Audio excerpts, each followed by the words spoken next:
Bonjour à tous, c'est un plaisir, comme à chaque fois, de vous retrouver dans un nouveau numéro de l'invité du jour, dans le souci d'une meilleure compréhension de la procédure pénale en matière d'eau et forêt et d'une gestion équitable des litiges qui en découlent.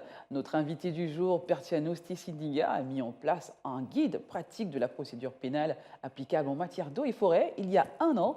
Avec lui, nous allons parler de l'écho de cet ouvrage et en revenant sur quelques points essentiels, il est avec nous sur ce plateau de Gamon 24. Bonjour Stissindiga et bienvenue Bonjour sur Gamon Sabrina 24. et merci beaucoup de m'inviter une nouvelle fois sur votre plateau. C'est l'occasion pour moi de parler de l'impact de ce livre durant ces un an. Très bien, justement, on va en parler. 17 septembre 2020, vous dévoiliez pour la première fois au Gabon, lors d'une cérémonie officielle, il faut le dire, à Libreville, le guide pratique de la procédure pénale applicable en matière d'eau et forêt, un an après. Alors, vous revoilà sur ce plateau de Gabon 24. Quel écho cet ouvrage a-t-il eu finalement, entre-temps, en matière de gestion des conflits, dans le domaine des eaux et forêts, au Gabon et pourquoi pas hors des frontières aussi? Alors donc plusieurs conférences ont eu lieu à l'issue justement de la sortie de ce livre où nous avons été invités en tant que conférenciers.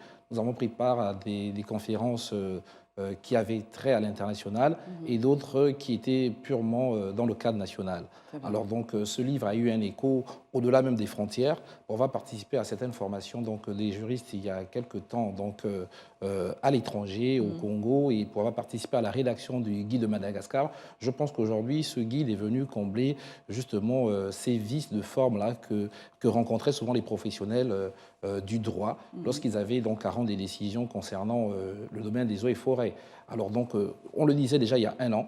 Il y a un an que en fait, la procédure en matière d'eau et forêt est très formaliste et que pour qu'elle puisse justement, que les affaires puissent connaître jugement lors des audiences, il fallait que le dossier soit en état d'être jugé. Et aujourd'hui, donc, je pense que les professionnels du droit se sont appropriés le livre et font tout pour respecter donc, tout ce qui est retracé dans ce guide pratique de la procédure pénale applicable en matière d'eau et forêt. Alors, toujours en matière de succès rencontré par cet ouvrage, à combien estimez-vous le nombre d'exemplaires finalement, Stécilia, s'est vendu ce livre, dites-nous? Alors, donc, Madame Sabrina, aujourd'hui, on a un peu plus de 1000 exemplaires vendus déjà et collés sur le marché. Oui. Et pendant que nous sommes ici, déjà, à l'École nationale des eaux et forêts, c'est un point de vente, et un point de vente, en fait, qui fait écho, parce que, en fait, les officiers de police judiciaire en devenir se l'approprient. Et donc, vous avez bien compris qu'on est allé à la source, parce qu'aujourd'hui, je suis également professeur à l'École nationale des eaux et forêts. Très bien. Et là-bas, donc, nous avons pensé qu'il était temps d'aller former donc, les OPJ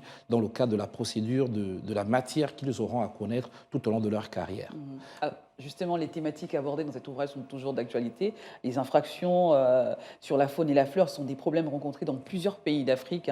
Cet ouvrage a finalement été pris comme un médium d'enseignement et d'orientation en ce qui concerne les procédures dans le cadre de ces infractions, dites-nous. Oui, en fait, pour le dire déjà en parenthèse, il y a l'Office des Nations Unies qui a compris qu'en fait, c'était un ouvrage qu'on pouvait prendre à titre de prototype pour les autres nations, par exemple pour les 6 pays de la CEAC, comme on le disait. Et donc, nous sommes toujours en pourparlers. On verra bien ce que ça donnera par la suite. Toutefois, justement, ce livre, en fait, ne traite pas essentiellement des infractions. Il énumère peut-être les infractions, mais il traite de la procédure. Oui. Parce que, en fait, vous savez, les questions de forme précèdent d'abord celles de fond. En fait, on ne pourrait connaître les questions de fond si celles concernant la forme n'ont pas été traitées. Donc, c'est pourquoi donc, ce livre-là a un intérêt tellement particulier dans le cadre, justement, de l'application des règles de forme. Et quels ont été les retours concrètement? Qu'est-ce que les gens disaient, ces personnes justement qui étaient intéressées par ce guide? Quels ont été les retours? Donc voilà, au départ, il faut dire que, enfin, certains étaient sceptiques. Donc après la tenue de certaines conférences, parce que je vous le disais, j'étais invité en tant que conférencier dans plusieurs séminaires. Et là-bas, on a expliqué le bien fondé justement de ce guide pratique qui permettait justement d'éviter les erreurs qui étaient celles donc, de ces acteurs-là lorsqu'il y avait à monter les procédures en matière d'eau et forêt. Et ensuite, le retour, c'est que ces personnes ont compris, ont vu l'aspect pratique de cet ouvrage. Et cet aspect pratique permet justement d'aller plus vite dans la conception justement des dossiers, dans le montage des dossiers, lorsqu'un cas est présenté donc, à un officier de police judiciaire, à tout autre acteur de la chaîne judiciaire. Alors, avec du recul, Stécie Niga, quelle est aujourd'hui votre position sur la procédure pénale en matière d'eau et forêt au Gabon, dites-nous? Bon, voilà. Donc, avant, il faut dire que les spécialistes n'avaient pas ce cours, Mhm. donc ils ne connaissaient pas ce cours, mais aujourd'hui, ce cours est partie intégrante donc, des matières donc, qui sont enseignées à l'École nationale des eaux et forêts. Je pense que le retour, c'est que les étudiants l'assimilent très bien, et donc ceux qui ne font que sortir sortent, mais tout en ayant déjà intégré les règles procédurales donc, de la matière des eaux et forêts. Mhm. Alors, est-ce que ce guide a fait évoluer les débats en matière de protection du patrimoine phonétique et floristique au Gabon? Est-ce que finalement on voit un impact conséquent sur justement ces problèmes? Il faut dire que en matière d'eau et forêt, donc, la loi organise déjà l'exploitation forestière, l'exploitation de la faune, etc. Mhm. Mais que les acteurs de la chaîne judiciaire avaient leur part. Ils ont leur part, donc, leur part, donc leur contribution à apporter dans le cadre de cette lutte. Et donc, ce livre vient justement apporter donc, cette plus-value-là aux acteurs de la chaîne judiciaire afin de pouvoir faire le travail qui est le leur convenablement. Mhm.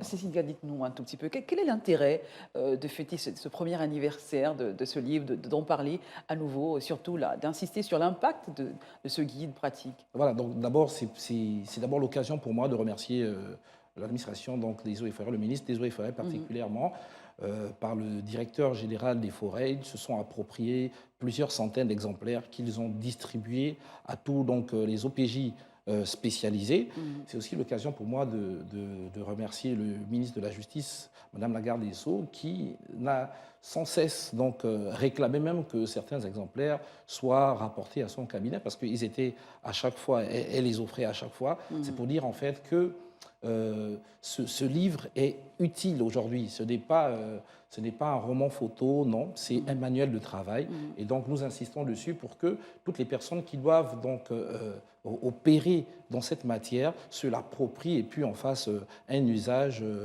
conséquent, justement pour que les procédures aboutissent et puissent, et pour que à la fin de justement de l'instance, les décisions rendues puissent connaître, puissent avoir le caractère exécutoire, donc qui puissent être exécutées à la fin de l'instance. Très bien. Alors ce livre, je sais très bien, je l'ai un tout petit peu parcouru, était basé sur deux points très importants. Finalement, quel est le point qui a plus eu un écho favorable par rapport à notre contexte ici au Gabon, Bon, Stécie Niga? il faut dire que déjà, l'énumération d'abord des infractions a permis quelque chose. C'est que les infractions sont prévues par le Code forestier, mais également par certains décrets, certains arrêtés.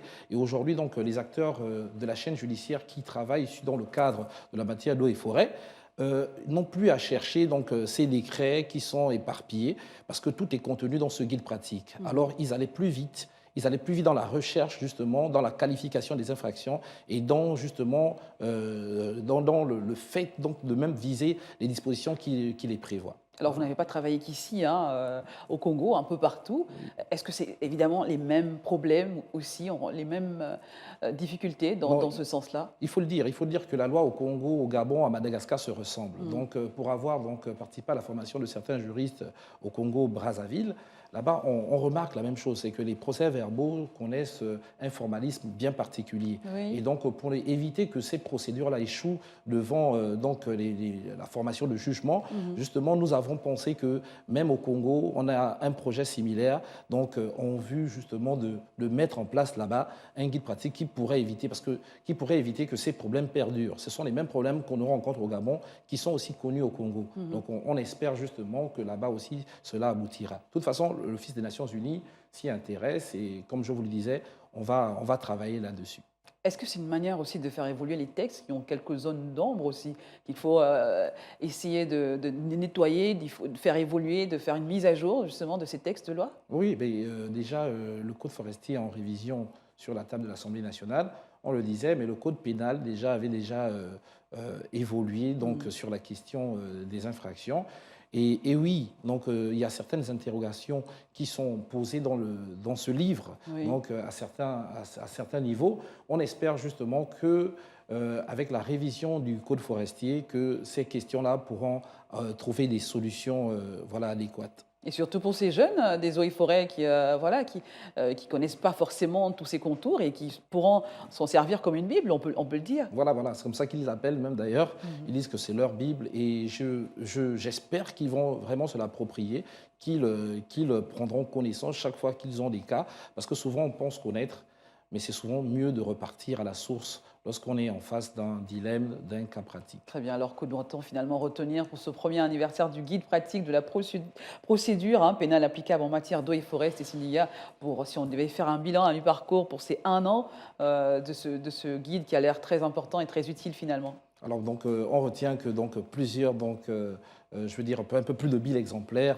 ont été écoulés sur le marché et jusqu'à présent, on n'a pas touché le plus grand nombre. On espère justement que le plus grand nombre se rapprochera justement pour se l'approprier en vue de maîtriser cette procédure. Moi, je le dirais encore à un collègue, avec les mutations, avec les affectations, en fait, on croit souvent qu'on n'est pas très concerné, mais aujourd'hui, il est temps que, en fait, que chacun se l'approprie. On doit comprendre qu'en fait, un jour ou l'autre, on pourrait se retrouver justement à un service où on ferait face à des litiges qui concernent la matière d'eau et forêt. Bah merci, Cécile Nigan, d'avoir été notre invitée du jour. Peut-être un mot de fin, de manière générale, sur ce guide. Et pourquoi pas appeler les gens à se l'approprier. Voilà, de Voilà. manière générale, en fait, ce livre, il est toujours sur le marché. Oui. Et puis, il continue de faire sensation. Donc, j'espère juste que les autorités compétentes continueront justement d'organiser les conférences comme ils l'ont fait tout au long de cette année.